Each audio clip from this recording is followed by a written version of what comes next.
baru-baru ini ramai di media sosial tentang perfilman Malaysia, di mana influencer Malaysia tidak terima kalau film Malaysia tidak laku di Indonesia, sementara film Indonesia justru sukses besar di Malaysia. Bahkan nama artis Indonesia pun banyak yang kenal di Malaysia, sedangkan artis Malaysia tidak begitu terkenal di Indonesia.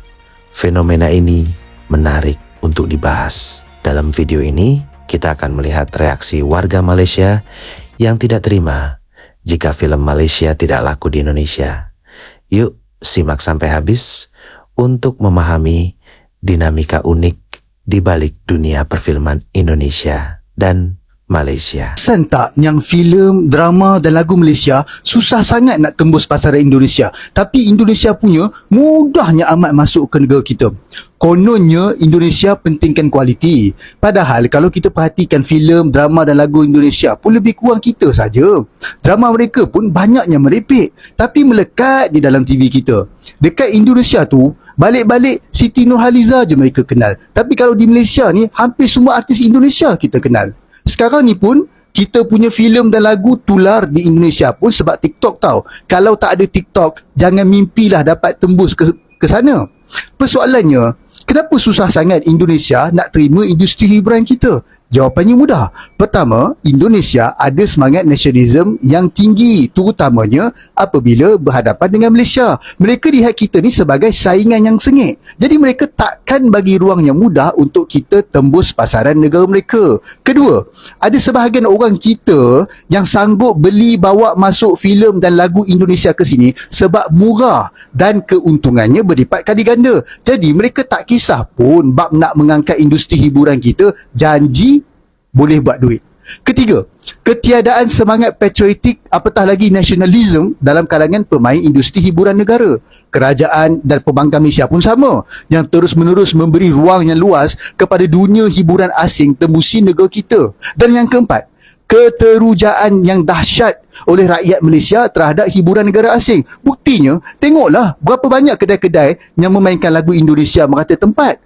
Para artis dan pemain industri hiburan negara kita ni harus melihat aspek-aspek ini supaya kita dapat tahu puncanya dan perbaikinya. Apa yang pasti, Indonesia hebat dalam strategi mereka dan Malaysia terus-menerus berada di bawah tapak kaki mereka dalam semua hal. Syabas Indonesia. Dan kepada Malaysia, terus sanjung filem dan lagu Indonesia ya. Kita terus bertolak ansur kerana kita berjiwa murni. Repost video ni kalau anda bersetuju dan jangan lupa follow sekali. Sedih kan bila tahu hakikat ya, orang asing tak tengok filem kita ni bukan sebabnya tak ada kualiti, tapi tak nak support negara kita kan. Jadi benda ni dah berlaku sejak dulu. Jadi sekarang ni senang kata enough is enough. Ya, ini pengajaran buat kita untuk tidak dengan begitu mudahnya bagi peluang pada filem, lagu dan drama asing masuk ke negara kita. Sebaliknya, kita perlu perkasakan filem, lagu, drama tempatan kita dan yang paling penting usaha untuk membawa hasil karya anak-anak tempatan kita ni ke peringkat antarabangsa. Saya akan cuba bawa perkara ini dalam perbahasan saya di Parlimen nanti. Sebab saya rasa tak adil apabila banyak filem ataupun hasil karya orang luar dengan mudahnya boleh bertapak dalam negara kita meskipun tidaklah begitu berkualiti. Ya, namun negara-negara tersebut tidak memberi timbal balas yang sama pada kita. Orang kata tak adil, tak aci lah. Jadi saya berharap agar ada lebih ramai orang dalam kalangan pemain industri hiburan negara kita dapat bersuara lantang berkenaan isu ini. Jadi siapa dah tengok filem Sharif? Boleh kongsi tak pandangan anda di ruang komen? Banyak filem ni baru-baru kita turun masuk, apatah lagi dengan promotion tak ada yang very short time. Tapi apa sekali bagi saya, soal dia gagal kalau negara itu soal kedua bagi saya sebab sekurang-kurangnya kita mencuba lah masuk. Tinggal lagi strategi orang tengah salah. Dengan masa yang singkat. Saya bercakap, saya kata saya tak yakin. Bukan kita nak kira kita tahu dia boom. Kalau dia tak boom pun, kalau sekiranya kita usaha dalam sebulan, lain dekat. Local film mungkin kalau kita nak main sini pun kita boleh. Minggu depan nak main dari ni kita nak promosi. Kurang-kurang sebulan, 2 bulan kan. Dengan trailer dengan apa. Apa sekalipun bagi saya lah. Itu tidak apa ni melemahkan semangat shopping anak saya, because dekat dalam negara yang penting dalam negara. Kalau dalam negara kita tergadai, pergi luar negara pun no point, kan? Alhamdulillah.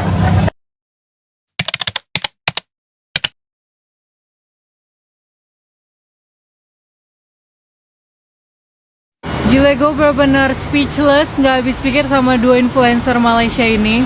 Karena narasi mereka itu loh, ngeri banget. Jadi ya kalau yang laki-laki ini masih mending ya, masih agak baik. Kalau yang perempuan ini loh yang bener-bener kayak seakan-akan kita tuh gak suka gitu sama orang Malaysia. Jadi mereka itu membahas hal yang sama dan narasinya tuh mirip. Intinya katanya film Malaysia itu gak diterima sama masyarakat Indonesia karena nasionalisme. Padahal kita itu menonton kan Upin Ipin lah, Boboiboy. Jadi intinya kalau kita suka, mau dari Thailand aja kita nonton, mau dari Thailand, mau dari Taiwan gitu. Bukan karena masalah nasionalisme, hiburan mah hiburan gitu kan. Yang agak nggak enak nih cewek tuh bilang katanya makanya kita tuh jangan terlalu welcome sama produk-produk Indonesia, sama produk luar negeri. Maksudnya nggak cuma Indonesia aja ya, terlebih Indonesia, karena lihat nih di Malaysia musik-musik Indonesia dipasang di mana-mana. Kita semua kenal artis-artis Indonesia. Coba lihat orang Indonesia, nggak ada yang kenal sama artis kita. Lah, ya karena kaliannya belum bikin sesuatu yang kami suka, bukan karena kami nggak suka sama kalian. Itu Siti Nurhaliza berapa kali bolak-balik konser di Indonesia. Welcome. Gara-gara film ini, Indonesia sama Malaysia jadi ribut coy. Kata orang Malaysia kayak begini. Ini film di Malaysia lagi rame loh. Tapi kenapa pas masuk dan tayang di Indonesia penontonnya sepi? Kata orang Malaysia kita nggak mendukung perfilman Malaysia. Kata siapa bro? Gue penonton setia Upin Ipin nih. Ultraman ribut, Ihsan pindah rumah, Upin Ipin gak sholat raweh. Udah gue tonton anjay. Lah waktu itu gue juga mana tahu kalau film ini tayang di bioskop Indonesia. Kurang promo kali, promo di gue lah anjay. Gue malah taunya ketika film ini udah tayang di Netflix. Udah gue tonton juga coy. Gue akuin filmnya emang bagus sih. Tentang pembunuh misterius dengan hukumnya sendiri. Jadi ada pembunuh misterius tapi targetnya beda nih. Karena dia hanya mengincar orang-orang yang gak bener. Seperti polisi korup, ketua gangster, dan orang-orang jahat lainnya. Alur ceritanya juga dikemas dengan berbagai plot twist. Lu pijak sama gue sekarang, lu punya anjing-anjing pijak sama gue sekarang. Gue akuin filmnya keren sih, tapi kerenan The Red. Terlepas dari apapun film Sherif buatan Malaysia, itu laku sangat keras di Malaysia dan masyarakat Malaysia sangat bangga akan pencapaian film tersebut. Namun di balik hebatnya film Sherif, kenapa tidak laku dan tidak diminati oleh masyarakat Indonesia? Untuk mencari jawaban itu, coba teman-teman komen di bawah ini apa alasannya. Kok bisa tidak begitu laku di Indonesia? Sedangkan film Sherif itu sangat bagus sekali